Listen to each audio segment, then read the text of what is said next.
Bien, Christophe, bonjour. Bonjour. On va commencer déjà peut-être par faire un petit retour sur votre carrière de joueur, même votre vie, puisque vous êtes tout démarré en Belgique, c'est ça? Oui, je suis né en Belgique, ouais, à Comines, Belgique, exactement. D'accord, donc par contre, vous n'avez jamais vécu en Belgique?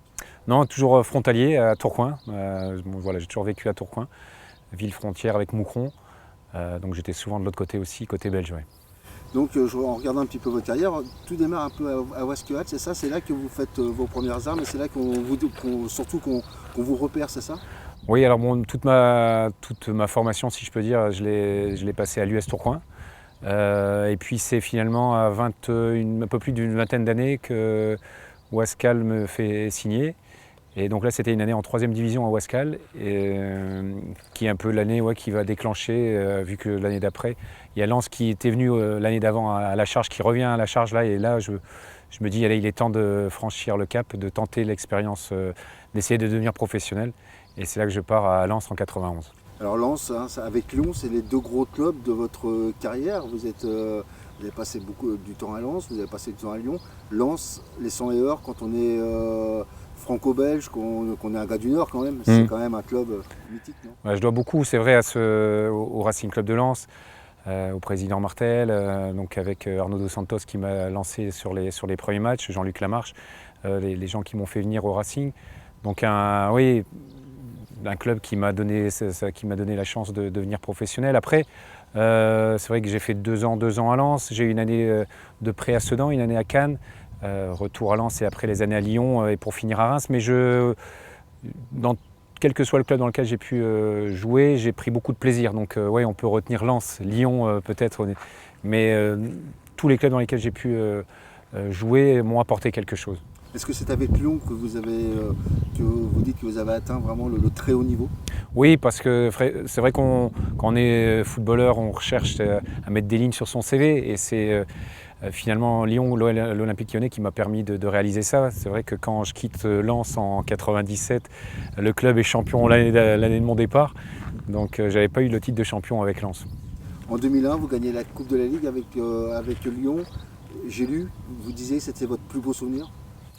Ou l'un de vos plus beaux? Oui, un des plus beaux, dans le sens où ça faisait longtemps que Lyon recherchait un titre. Il y avait eu les coupes il y avait eu les Coupes de France, ça devait être la Coupe de France 73, donc depuis 73, Lyon n'avait pas eu de titre. Donc ça a été le premier titre qui a enclenché les autres avec les 7 titres de champion derrière. Et puis d'autres Coupes de France et Coupes de la Ligue. Donc c'est un super souvenir. Après, avec une communion vraiment avec le public après au retour sur Lyon, mais aussi de retour de Paris, du Stade de France, où il y avait un train qui était affrété complètement pour nous. Et il y a eu des échanges avec le public, avec nos supporters dans le train, où on faisait boire le champagne dans la coupe. Donc c'était des moments magiques. Ouais. C'est important justement cette osmose avec le public, avec le supporter pour un joueur de football? Oui, parce que c'est vraiment, ça peut faire office de 12e homme quand ça se passe bien. C'est finalement le public lyonnais qui était un public froid au départ. C'était un public qui était au fur et à mesure que les années avançaient. C'est un public qui nous a apporté beaucoup aussi. Ce que j'avais pu retrouver déjà aussi à Lens, mais même au stade Émile Albo à Sedan. Il y a eu des clubs dans lesquels j'ai pu jouer où il y avait vraiment une communion aussi avec le public. Le 3e titre de champion de France que vous avez obtenu avec Lyon, c'est fait dans la difficulté. Vous avez vécu une saison galère avec beaucoup de blessures. Et après ce 3e titre, vous décidez de... J'étais en fin de contrat et une année difficile avec une fissure de fatigue au calcanéum. Et c'est Paul Le Guen qui me fait rentrer le dernier match sur cette saison-là, donc qui me permet d'être effectivement champion de France, même si j'avais fait qu'un seul match. Et derrière, il y a l'aventure qui se termine malheureusement. C'était un passage douloureux cette soirée-là. La fête, je ne l'ai pas vécue de la même façon que les années précédentes, parce que je savais que c'était terminé. Et il y a eu la chance, l'opportunité de pouvoir rebondir encore à Reims à 35 ans avec le président Caillot là, qui m'a tendu la perche pour un bail de 2 ans encore au stade de Reims qui était en Ligue 2. Et c'était une belle aventure aussi, et sportive et humaine. Dans un club mythique aussi, parce que le stade de Reims, c'est pas n'importe quel club. En ça, c'est vrai que l'arrivée au Havre aussi, c'est un club mythique aussi, dans le sens où c'est le plus vieux club, c'est le club doyen du football français. Reims, même si je n'avais pas connu les années 50, c'était quelque chose qui me parlait, qui me touchait, savoir que il y avait eu quelque chose de fort qui avait été construit dans ce club-là. Donc voilà, des clubs avec des histoires, c'est quand même quelque chose d'important pour un joueur de signer dans ces clubs-là. Et ça fait partie aussi de votre réflexion dans votre choix, justement, c'est d'avoir choisi le HAC, par exemple, cette année. C'est un club quand même, club doyen. Bon, voilà, ça fait partie de... Oui, parce que c'est des choses qui me touchent, des choses qui me touchent et qui font que voilà, ça peut basculer en faveur d'un club ou pas. Vous êtes un passionné du jeu parce que vous avez quand même terminé dans un club amateur.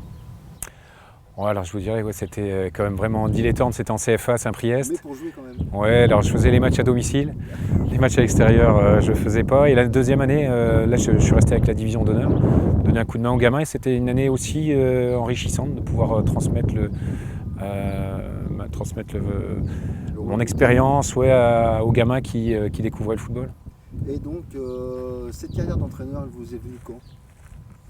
Justement, sur les dernières années à Reims, je ne m'étais pas aperçu, c'est vrai quand on est à Lyon, on ne s'aperçoit pas finalement l'aura que ça peut avoir d'être champion de France. Et c'est en arrivant à Reims, je me suis aperçu que voilà, les gens, c'était l'étiquette champion de France. Je n'avais pas imaginé que ça pouvait être aussi important. Et quand je pouvais dire quelque chose, je sentais qu'il y avait... les gens écoutaient ce que je pouvais dire, donc ça a été un premier élément. Et puis la deuxième année de mon contrat à Reims, j'étais capitaine. Ça a été aussi un élément important pour moi d'avoir ce brassard. Et c'est là que je me suis rendu compte aussi que ce que je pouvais transmettre comme idée ou d'un comportement sur le terrain pouvait être suivi. Et c'est ça qui m'a donné... je me suis dit, tiens, ce serait dommage Je voulais être dans l'administratif et puis je me suis dit, ce serait peut-être intéressant d'être sur le terrain pour transmettre dans un premier temps aux jeunes. Parce qu'il faut avoir une fibre quand même pour être entraîneur. On peut très bien avoir les limites 10 titres de champion de France, mais pas avoir cette fibre. Donc vous l'avez quand même. Oui, ça, je sentais ça en moi aussi pour avoir été un leader de vestiaire. L'idée de pouvoir être avec un groupe me plaisait. Donc vous passez vos diplômes d'entraîneur avec un certain Eric Maubert, c'est ça ? Oui, je retrouve Eric. Je croise Eric à Clairefontaine lors des différents diplômes qu'on pouvait passer. Donc ça a été une première rencontre à ce moment-là. Oui. Ça fait peut-être aussi partie des critères de votre choix d'arriver au HAC cette année ? Est-ce que oui, ça a joué aussi ? C'est de savoir que vous connaissiez votre Oui, après la rencontre qu'on a pu avoir sur Paris à l'intersaison a été super riche. L'envie d'Eric, la passion a été un élément aussi moteur dans ce sens où j'avais envie de signer tout de suite en l'écoutant et de me dire putain c'est un sacré projet, j'ai envie d'y être. Donc le courant, le feeling s'était vraiment bien passé à ce moment-là et voilà, ça s'est conclu derrière. On sent que Eric, dans tout ce qui est le domaine du football, des joueurs, de l'équipe, il est fédérateur.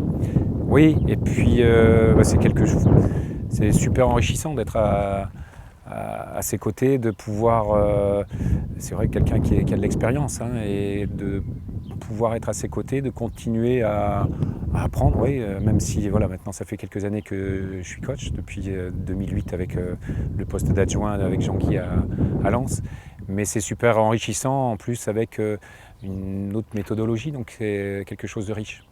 Comment vous avez vécu cette préparation, avec cette première préparation, cette première année de préparation avec le HAC ? Super bien, il faut s'imprégner de la méthode, des jeux, de pouvoir bien les assimiler, s'imprégner de ça pour justement après bien les animer, de pouvoir prendre aussi le relais d'Eric qui puisse aussi sur certaines séances se détacher pour pouvoir analyser de l'extérieur. Donc ça s'est bien passé, mais c'est du taf. Eric lui-même, c'est un entraîneur qui a des méthodes pas forcément particulières, mais un petit peu en dehors des sentiers battus, c'est ça on peut dire, dans la préparation ? Oui, beaucoup axé sur le jeu, surtout avec des principes de jeu qui font que voilà, les séances sont d'une intensité que je ne soupçonnais pas en fait. C'est vrai que chaque séance, il y a une intensité qui est forte. Et vraiment, ça vit pendant une heure et quart. Il n'y a pas beaucoup de temps de repos. Et puis surtout, faites de manière constructive en fonction du jeu. Donc c'est quelque chose d'intéressant et de super riche à découvrir. Quel est votre rôle au sein dans son schéma, lui vous intervenez dans la séance, comment vous faites ? Oui, donc voilà, Sur des séances, il y a différents ateliers où il ne peut pas forcément se dédoubler, se démultiplier sur les séances. Donc voilà, un rôle d'adjoint pour l'aider aussi justement dans cette tâche sur certains exercices à pouvoir prendre en charge l'entraînement. Beaucoup de communication entre vous? Oui, oui, mais avec le staff de manière générale. C'est vrai qu'il y a à la fois l'avant-séance, la séance et la pré-séance. Le débriefing? Le débriefing, oui. Donc voilà, de pouvoir justement voir un petit peu ce qui a bien fonctionné, ce qui n'a pas bien fonctionné, en prévision de pouvoir corriger la fois d'après. Donc la séance ne se termine pas à la fin du coup de sifflet, mais elle se poursuit derrière. Les matchs de préparation ont montré une équipe, un groupe qui vivait bien, qui monte en puissance. Comment vous l'analysez, ce groupe? Ben moi, c'est un groupe que j'ai découvert, et avec pas mal de qualités, d'un enthousiasme qui est important. Donc je suis agréablement surpris. Maintenant, voilà, la compétition va bientôt arriver. Il nous tarde d'ailleurs justement d'arriver à cette compétition. Encore un match de préparation à jouer contre Amiens. De voir un petit peu justement voilà, où on en est encore dans cette progression pour la première journée de championnat qui va intervenir rapidement, et avec la Coupe de la Ligue 3 jours plus tard. Donc il y a des matchs qui se profilent à l'horizon d'un mois d'août qui risquent d'être chargés. Oui, parce qu'on peut faire toutes les préparations du monde, mais c'est quand même bien la compétition qui est l'heure de vérité, c'est ça? Oui, on se prépare pour cette première journée de championnat. Tout est axé forcément par rapport à cette première journée de championnat. Mais je dirais qu'on est dans les clous. On est en phase avec cette première journée qui se profile à l'horizon. Donc voilà, les joueurs bossent bien, adhèrent bien au projet, et puis ils sont enthousiastes aussi. Donc c'est intéressant de bosser avec eux. Et quand on s'appelle Éric Montbertz, qu'on a tant d'années de telle expérience d'entraîneur, qu'on s'appelle Christophe Delmotte et qu'on a une telle carrière de joueur, on se pose toujours des questions quand même, malgré tout, avant un début de saison? Oui, mais je pense que c'est finalement le quotidien de tout éducateur, je pense.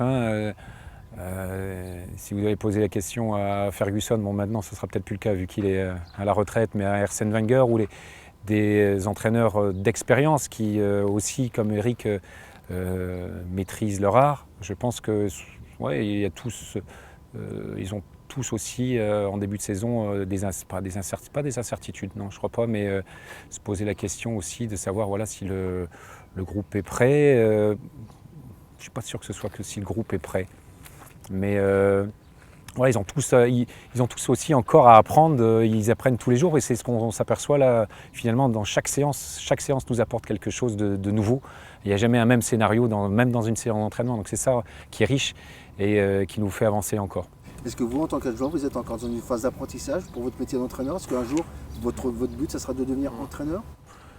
Je me projette pas pour l'instant. Là, je profite de ce moment présent. Oui, à la fois, il y a à la fois de l'apprentissage, forcément, d'être aux côtés d'Éric est forcément quelque chose de riche parce qu'on apprend. En plus, là, c'est une méthodologie aussi différente. Après, voilà, je suis dans la pratique aussi, donc c'est à la fois de l'apprentissage, mais de continuer la pratique que je peux faire depuis 2008.